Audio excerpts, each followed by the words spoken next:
उन्होंने बहुत ही सौहार्दपूर्ण वातावरण में चर्चा की, विषय को बहुत गंभीरता से समझा है।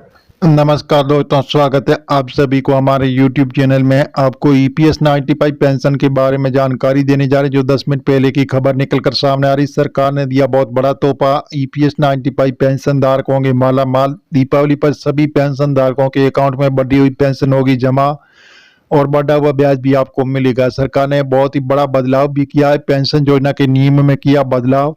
सरकार ऐसे काम करेगा। EPFO पोर्टल जो दीपावली से पहले सभी पेंशन धारकों के लिए बहुत बड़ी खुशखबरी आ रही है कि अगर कोई कर्मचारी रिटायर होने के बाद चाहता है कि उसे PF खाते में जमा सारी धनराशि पेंशन फंड में परिवर्तित कर दिया जाए जिससे ज्यादा पेंशन मिल सके, सरकार इस पर गंभीरता से विचार कर रही है। तो जी हाँ दोस्तों, अभी जो 10 मिनट पहले की खबर निकलकर सामने आ रही है, सरकार ने एक बहुत ही बड़ा तोहफा दिया। अब EPS 95 पेंशन धारकों के लिए अकाउंट में जमा होगा पेंशन का पैसा और बढ़ा हुआ ब्याज। तो जी हाँ दोस्तों, दीपावली से पहले सरकार ने EPS 95 पेंशन धारकों को दिया बहुत बड़ा तोहफा। अब जल्दी पेंशन धारक होंगे माला माल। बताया जा रहा है कि EPS 95 पेंशन धारक के दायरे को सरकार और मजबूत करना चाहती है, इसके दायरे में और भी लोगों को जोड़ना चाहती है, इसलिए सरकार एक बहुत बड़ा कदम उठा रही है जो 95 पेंशन धारकों के हित में कार्य हो रहा है। तो चलिए जानते हैं इसके बारे में विस्तार पूर्वक आपको जानकारी देने जा रहे हैं। जो अभी 10 मिनट पहले की खबरों में बताया जा रहा है कि EPFO की न्यूज में केंद्रीय श्रम एवं रोजगार मंत्री डॉक्टर मनसुख मांडविया ने सोमवार को कहा, EPFO पेंशन योजना के नियम में बदलने पर विचार किया जा रहा है। इसके तहत PF खाते में जमा कुल धनराशि को पेंशन के तौर पर परिवर्तित करने का विकल्प कर्मचारियों को दिया जाएगा। तो जी हाँ दोस्तों, इस प्रकार जो मांडविया ने कहा है कि सामाजिक सुरक्षा के लिए कर्मचारी भविष्य निधि के तहत कर्मचारियों को ज्यादा विकल्प दिए जाने की जरूरत है, इससे पेंशन धारकों को बहुत बड़ा इजाफा होगा। तो जी हाँ दोस्तों, इसी प्रकार जो उन्होंने कहा है कि अगर कोई कर्मचारी रिटायर होने के बाद चाहता है कि उसके PF खाते में जमा सारे पैसे को पेंशन फंड में परिवर्तित कर दिया जाए जिससे उसे ज्यादा पेंशन मिल सके, सरकार इस पर गंभीरता से विचार कर रही है। तो आगे चलकर सभी पहलुओं पर विचार विमर्श, नियमों में बदलाव किए जाने की पर्याप्त संभावना बताई जा रही है।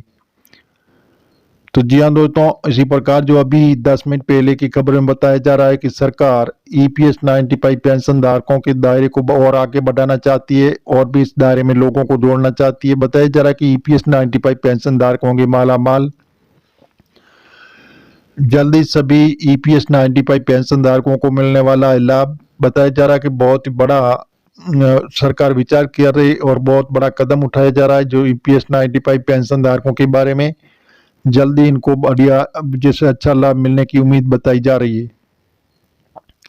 EPFO ने जुलाई से 20 लाख कर्मचारी और जुड़े हैं। जुलाई में EPFO से करीब 20 लाख नए कर्मचारी जुड़े। जुलाई में चालू वित्तीय वर्ष के सबसे अधिक लोगों ने नौकरी शुरू की।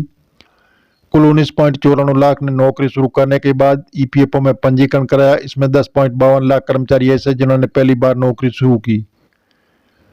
बैंक वेबसाइट की तरह काम करेगा EPFO पोर्टल। EPFO पोर्टल से जुड़ी दिक्कतों को लेकर पूछे गए सवालों पर केंद्रीय श्रम मंत्री ने कहा कि हम EPFO पोर्टल को किसी बैंकिंग वेबसाइट की तरह बनाने की दिशा में काम कर रहे हैं। अगले 6 महीने में इसमें व्यापक सुधार दिखाई देगा। हमारी कोशिश है कि बैंकिंग पोर्टल की तर्ज पर EPFO के पोर्टल पर भी कर्मचारी को एक क्लिक पर सारी सेवाएं उपलब्ध हो सके, इसके लिए पूरे सिस्टम में सुधार किया जा रहा है।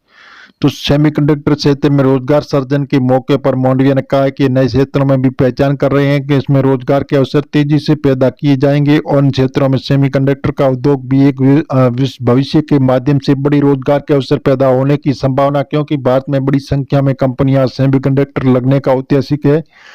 तो इसी प्रकार जो EPS 95 पेंशन धारकों के लिए बहुत बड़ी खुशखबरी आ रही है। जैसे सार्वजनिक क्षेत्र में बैंकों ने चालू वित्त वर्ष की जुलाई सितंबर तिमाही नतीजे जारी कर दिए। इससे तिमाही बैंक में जैसे प्रॉफिट 50% बढ़कर 603 करोड़ रुपए, ब्याज आय बढ़ने से बैंक को मुनाफा बढ़ने में मदद मिली और वित्त वर्ष समान तिमाही में यूको बैंक को भी प्रॉफिट 402 करोड़ रुपए रहा। यूको बैंक ने भी कहा कि कुल आमदनी बढ़कर 7,071 करोड़ रुपए की गई, तो बीते वर्ष की समय से 5,867 करोड़ रुपए थी।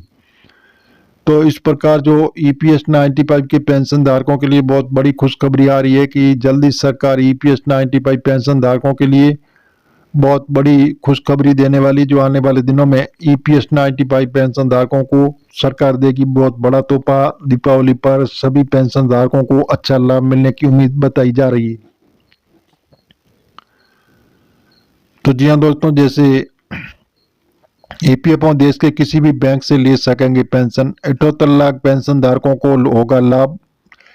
1 जनवरी से होगी ये लागू।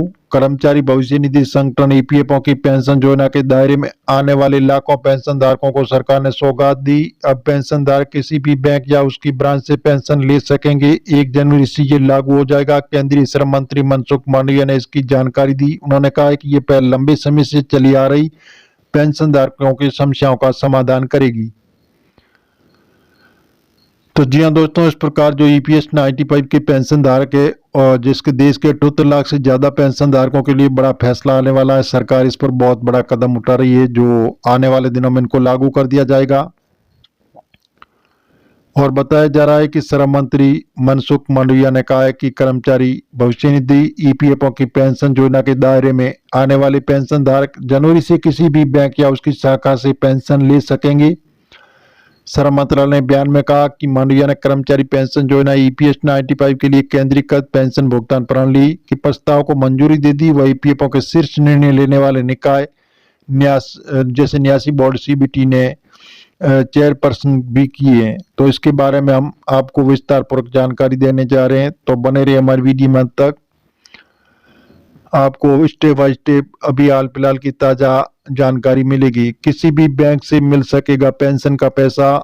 पेंशन भुगतान व्यवस्था से पूरे देश में किसी भी बैंक या किसी भी शाखा के माध्यम से पेंशन का वितरण हो सकेगा। मंत्री ने कहा कि सीपीएस की मंजूरी कर्मचारी भविष्य निधि आधुनिकीकरण की दिशा में मील का पत्थर। इसके तहत पेंशन धारक देश में कहीं भी किसी शाखा में अपनी पेंशन प्राप्त कर सकेगा। यह पहल लंबे समय से चली आ रही पेंशन धारकों की समस्याओं का समाधान करेगी। 78 लाख से अधिक लोगों को फायदा होगा। तो जी हाँ दोस्तों, जैसे उन्होंने कहा है कि ईपीएस को अपने सदस्यों को पेंशन धारकों की जरूरत को बेहतर ढंग से पूरा करने के लिए अधिक मजबूत, उत्तरदायी और तकनीकी सक्षम संगठन में बदलने के हमारे प्रयासों की दिशा में महत्वपूर्ण कदम। केंद्रीकृत पेंशन भुगतान प्रणाली ईपीएफओ के 78 लाख से अधिक ईपीएस 95 पेंशन धारकों को लाभ होने की उम्मीद। केंद्रीकृत पेंशन जैसे प्रणाली पेंशन भुगतान आदेश जैसे पीपीओ को एक कार्यालय से दूसरे कार्यालय में स्थानांतरित करने की आवश्यकता के बिना पूरे देश में पेंशन का निर्बाध वितरण सुनिश्चित करेगी। और उन पेंशन धारकों के लिए बड़ी राहत मिलेगी जो सेवानिवृत्ति के बाद अपने घर भी चले जाते हैं। सुविधा 1 जनवरी 2025 से ईपीएफओ की चल रही सूचना प्रौद्योगिकी आधुनिकीकरण परियोजना केंद्रीकृत आईटी युक्त प्रणाली के हिस्से के रूप में शुरू की जाएगी। हम मीडिया आधारित आपको बता रहे हैं, सरकार से अभी हाल फिलहाल ऐसी घोषणा नहीं हुई है। आप ऑफिशियल वेबसाइट पर जाकर इनकी जानकारी ले सकते हैं। और मिलेंगे नई जानकारी के साथ। नए और पहली बात तो चैनल को सब्सक्राइब कर लीजिए ताकि इसी प्रकार की नई जानकारी सबसे पहले आपको मिलती रहेगी।